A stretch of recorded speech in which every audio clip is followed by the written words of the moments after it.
I'm Olivia Hartman, 34, freelance editor, and until recently, broke enough that even the thrift store felt like a splurge. The invitation arrived in a pale blue envelope, heavy with faux elegance. Embossed gold lettering spelled out, "The Hartman Family Reunion, celebrating 20 years of togetherness." A catered weekend at a rented estate in upstate New York. Dress code, cocktail casual, RSVP required. I stared at the card, heart thudding. It had been 5 years since I last saw most of my family. I had reasons, financial struggles, heartbreak, the kind of life messiness people like my sister Madison avoided like bad lighting. But the real reason? I was tired of being the family disappointment. Still, something about this invite felt different. Maybe it was the formal tone, or the sense that this would be the reunion to remember. I almost tossed it in the trash, until I flipped the card and read, "There will be a family legacy presentation on Saturday night. All members encouraged to attend." That word, legacy, hit me like a punch. Because for most of my life, I didn't have one. Before we continue, I want to know, have you ever skipped a family event because you just couldn't face the judgment? Drop a comment below. And if you've ever had to prove your worth to people who dismissed you, hit that like button. Trust me, you're not alone. Growing up, I was the quiet one. The bookworm. The girl with big ideas and secondhand shoes. My parents, Janet and William Hartman, were proud in a quiet, restrained way. Of Madison. Always Madison.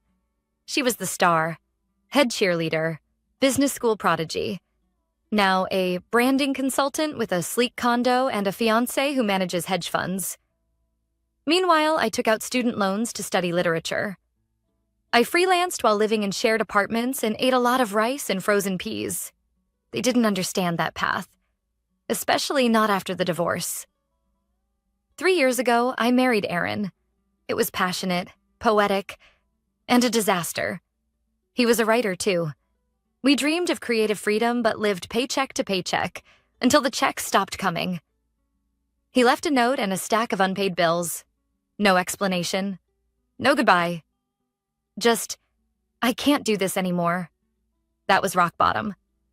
For the next year, I worked nights at a cafe while editing manuscripts by day. I barely spoke to my family. Madison sent the occasional text. "Hope you're okay." Mom forwarded job links. Dad asked if I'd thought about real work, but I knew the subtext. You failed. Again. What they didn't know, what no one knew, was that something had shifted in the last 18 months. Quietly. Behind the scenes. But I'll get to that. The reunion weekend arrived faster than expected. I didn't RSVP, I didn't confirm. I just showed up. The estate was sprawling, ivy-covered walls, grand staircases, white tents strung with fairy lights. Everyone was there. The whole extended Hartman clan. Uncles, aunts, second cousins, all dressed like walking Pinterest boards. I wore a navy blue dress I'd found in a Brooklyn thrift store for $8. It had a small tear at the hem, which I'd stitched by hand. My shoes were clean but scuffed. My hair, usually tucked in a bun for convenience, was styled in soft curls that morning. I even wore lipstick, a rare move. As I walked toward the entrance, I spotted Madison near the mimosa bar, surrounded by her usual entourage. She caught sight of me and raised an eyebrow. Well, she said, her voice loud enough for everyone nearby. "Still broke, huh?" Her eyes scanned me like a price tag. Or is thrift chic a thing again? Laughter. Software cutting. I smiled politely, heart hammering. "Nice to see you too, Madison." She blinked as if surprised I responded at all. Before she could reply, Uncle Rob swept in and handed her a drink. I walked past them and into the ballroom, determined to stay invisible. Then I saw it.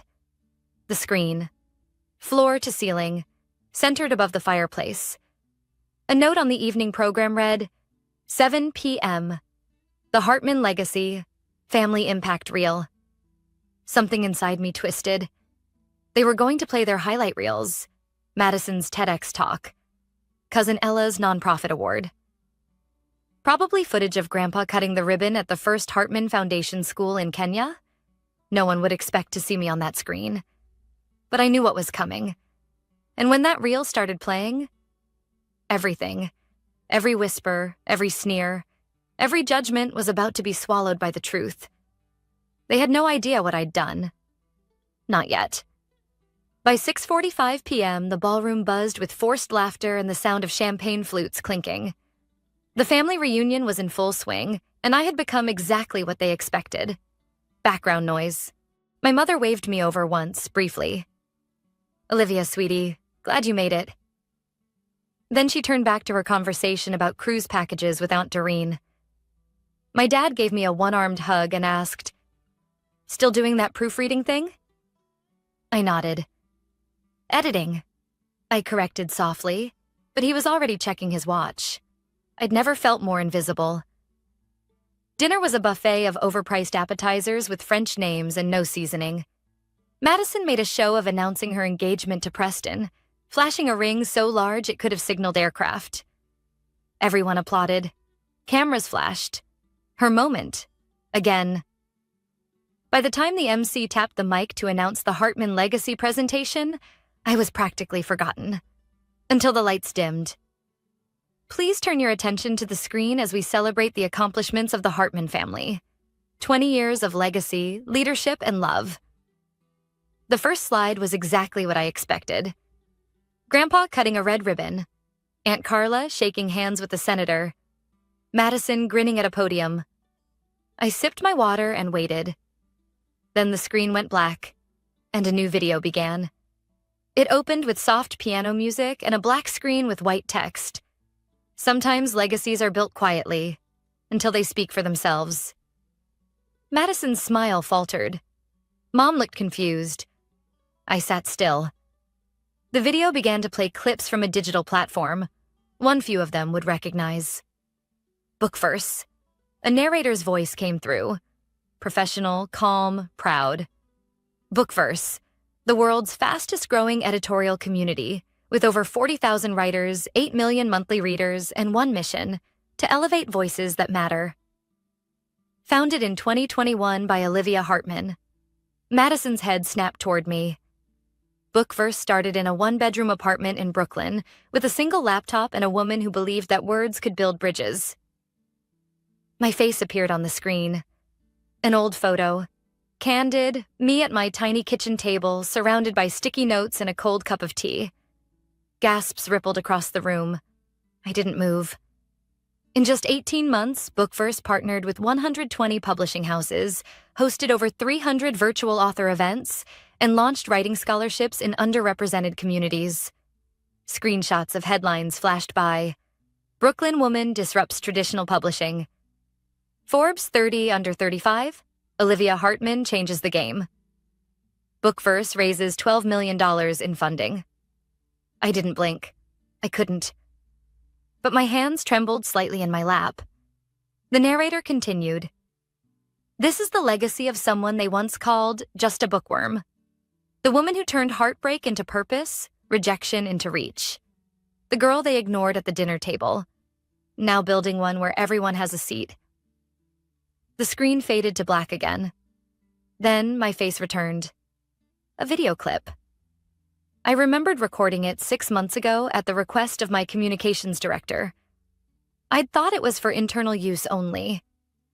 I used to think success meant approval, validation.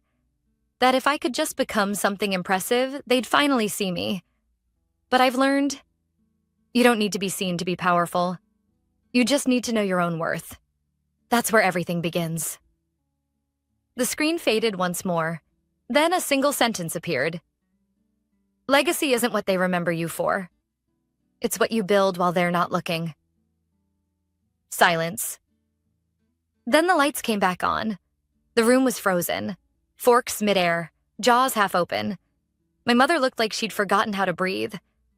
My father blinked rapidly, as if trying to process what just happened. Madison stared at me like I'd shapeshifted. For the first time in my life, I had taken up space in a room full of people who once looked right through me. Before I continue, tell me in the comments, Have you ever shocked people who underestimated you? Ever walked into a room and made them regret counting you out? This story's not over, because the real drama hadn't even started yet. Preston, Madison's fiancé, leaned in toward her and whispered something. She looked at him, then looked at me, then stood up. Nobody told me she was that Olivia Hartman, she snapped. The room turned to her. She tried to laugh, but it came out brittle. This whole time you've been, secretly successful? Why not say anything, Liv?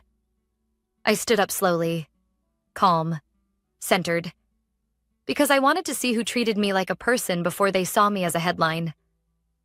And then I walked out of the ballroom, past the stunned silence, past the glittering lights, and out into the cool evening air. They weren't done talking, but neither was I. The sound of the ballroom doors clicking shut behind me was sharper than I expected, like the final note in a symphony I never asked to perform. Outside, the air was cool, but I was burning. My hands trembled, not from shame or fear, but adrenaline. I hadn't planned for that video to play. It was my assistant, Marcus, who had uploaded it at the request of the event planner. Apparently, she'd reached out for any family legacy materials from all branches. He'd assumed I'd approved it. I hadn't. But in hindsight, maybe it was time. As I leaned against the stone wall of the patio, trying to slow my breathing, the door creaked open. Footsteps. I didn't turn around. Olivia, Madison's voice called out, clipped and sharp like a stiletto's on marble. I turned slowly. She stood framed in the doorway, her flawless curls still perfectly pinned, but her expression was tight. Tense. Wounded? Maybe. You blindsided us, she said, arms crossed. Did I? I replied, my voice calm. Or were you just too busy looking past me to notice? She blinked. You've built a whole company, a movement apparently, and you didn't tell anyone. I wasn't hiding it. I just wasn't performing it. Madison laughed, one of those hollow, incredulous laughs that never reaches the eyes. No, you waited. You waited for your moment. You could have told me. Would it have mattered? I asked, stepping toward her. Would you have listened without comparing? Without reminding me how you did it faster, better, louder? She hesitated. I wanted to be proud of you, she said, quieter now. But tonight made me feel like the fool. I took a breath. For years, that's exactly how I felt. At every family gathering, every dinner table. Every time Mom asked how your consulting was going and skipped right over me.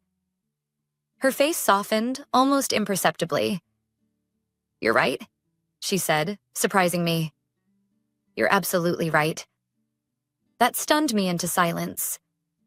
I've made this whole family about appearances, she added, about status and who's got the flashiest title or the biggest ring.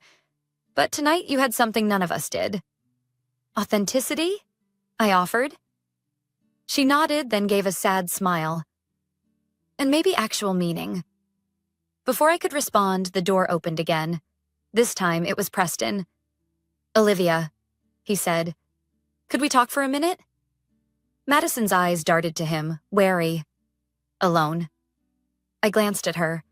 She nodded and stepped aside, disappearing into the shadows of the hallway. Preston approached, hands in his pockets. I had no idea you were that Olivia Hartman, he began. I use book verse. I raised a brow. You're a writer? Finance blog, he said sheepishly. But still, I've followed your work for over a year.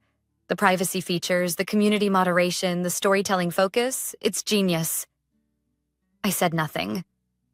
What you did tonight, he continued, it changed the tone of this whole event. For once, it wasn't about who's wearing what or who's engaged to whom. It was about something real. Why are you telling me this? I asked, suspicious. Because, he said slowly, Madison isn't who I thought she was. Ah, there it was. He hesitated. A good person, but her world is curated. Everything has to be filtered and glossy. But I watched you walk in tonight wearing a thrift store dress and still command the entire room. That's rare. I felt an old instinct rise, the urge to apologize for making things uncomfortable, but I buried it. I'm not here to be compared, I said. I know, he replied quickly.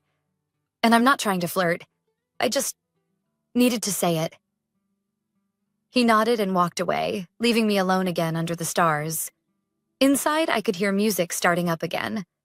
The party was resuming, but the atmosphere had shifted, and I could feel it even from here. Before I go on, have you ever had a moment where everything flipped? Where the people who judged you suddenly had to reckon with who you really are? Share it in the comments. Because those moments, they stay with you. Just then, my phone buzzed. It was a message from Marcus. You're trending. I blinked. What? Attached was a link to a video someone had posted of the Hartman legacy clip. It had already reached 180,000 views in 2 hours. Comments were pouring in. This woman's story gave me chills. Proof you don't need to scream to be powerful. Who else Googled Olivia Hartman and ended up inspired? And then the one that made me stop cold. I wish my family saw me like this. Thank you, Olivia. I stared at the screen, the comments a blur. I hadn't just been seen, I had been felt. I slipped the phone back into my purse, and this time, when I walked back toward the ballroom, it wasn't with the weight of proving anything. It was with the quiet power of someone who finally knew what she was worth. And that changed everything. I walked back into the ballroom like I had nothing to prove. Because for the first time in years, I truly didn't. The laughter, once sharp and guarded, was now laced with hesitation. The same people who had barely acknowledged me during appetizers were suddenly all smiles and curiosity. I'd seen it before. This type of shift. The same people who dismiss you when you're struggling are the first to rewrite your story when success makes you visible. Aunt Doreen was the first to pounce. Olivia, darling, she crooned, grabbing my hands. Why didn't you tell us about your little company? We would have loved to support you. Little company? It's not that little anymore, I said with a tight smile. But thank you. Oh, I just adore female entrepreneurs, she gushed. So empowering. Her tone made me feel like I'd won a baking contest, not built a digital empire. Across the room, Mom stood stiffly by the dessert table, her eyes tracking me like a hawk. She hadn't said a word since the video. I approached her cautiously. Hi, Mom. She cleared her throat. That video? It was impressive. Thank you. Long pause. You could have told us, she added, her voice brittle. I had no idea. I know. That was kind of the point. She flinched, then softened. Is this what you've been doing all this time? The long hours, the missed birthdays? I nodded. Why didn't you ever just ask for help? I let that hang in the air for a second. Because whenever I struggled, you said things like, you chose that path, or maybe it's time to get serious. You didn't see me, Mom. You saw a mistake you couldn't fix. She opened her mouth, then closed it. I wasn't asking for help, I continued. I was asking for support. There's a difference. She stared at the floor, her fingers tightening around her wine glass. I'm sorry, she whispered, so softly I almost didn't hear it. It wasn't perfect, but it was something. From the stage, Uncle Rob announced that the dance floor was open. People began trickling toward the center of the room. Laughter returned. Lighter this time, though tinged with curiosity and discomfort. And then, of course, Madison took the mic. Before the next song, I just want to say how proud we all are of Olivia. What an unexpected success story. There it was, the backhanded compliment. Some people clapped politely. Others looked at her, then at me, unsure of what to do. Madison smiled wide, her eyes gleaming. So rare to see passion and profit align, isn't it? I walked slowly up to her and took the mic gently from her hand. She didn't fight it, but her smile faded slightly. Thanks, Madison, I said, turning to the crowd. It's true. Sometimes success is unexpected, especially by those closest to us. A few heads turned, a few eyebrows lifted. But let me say this clearly. My story isn't about proving anyone wrong. It's about proving myself right. I looked directly at Madison and realizing that the only validation worth chasing is your own. Then I set the mic down and stepped off the stage, heart pounding but steady. People applauded, not the loud kind that comes from politeness, but the scattered, slow kind that comes from people who are thinking. That's when I saw her, Grandma Ruth. She'd stayed seated in the far corner the whole night, mostly quiet, sipping tea and observing. Her eyes met mine and she gave me the faintest nod. When I reached her, she patted the seat beside her. "You always were the sharp one," she said. "Quiet, but sharp." I smiled. "You knew?" "I didn't need headlines to know your worth, sweetheart, but it's nice to see the rest of them catching up." I blinked back sudden tears. Of all the people I wanted to make proud, she had never once made me feel small. "Madison's always been the peacock," Grandma added. You're the hawk. People don't see you coming until it's too late." That made me laugh. She leaned closer. "But don't let them make you bitter, Liv. Don't confuse silence with defeat, or applause with love." That hit me harder than anything else tonight. Before I continue, have you ever had someone finally see you when it mattered most? Drop it in the comments. Or tag someone who did that for you, because sometimes one person noticing you can change everything. The band started up again. Couples swayed on the floor. For a moment, it looked like any other party. But under the surface, everything had changed. Because now they were wondering what else I'd been building in silence. And I was just getting started. The next morning, I woke up in my hotel room with the kind of emotional hangover no amount of sleep could cure. My phone was buzzing again. Notifications, articles, DMs. Overnight, the video had crossed 1 million views. 1 million! Marcus texted me. Bookverse servers handled the spike. Also, publishers are calling. Lots of them. I rubbed my eyes and opened Instagram. Someone had posted a clip of my line from the mic last night. "The only validation worth chasing is your own." It had already been reshared by several popular empowerment accounts. My follower count had doubled. So had the inquiries. But what stood out the most were the messages from strangers. I watched this with tears in my eyes. I needed to hear that. I've been hiding my startup from my family for fear of being judged. Not anymore. You made me feel like I wasn't alone. And then, tucked between all the glowing responses, was a single DM that stopped me cold. From Aaron W. Message. "Congratulations. I always knew you'd find your voice. I'm sorry I didn't stick around long enough to hear it. Aaron, my ex-husband." I stared at his message for a long time. Part of me wanted to delete it. Another part, deeper, older, wanted to respond.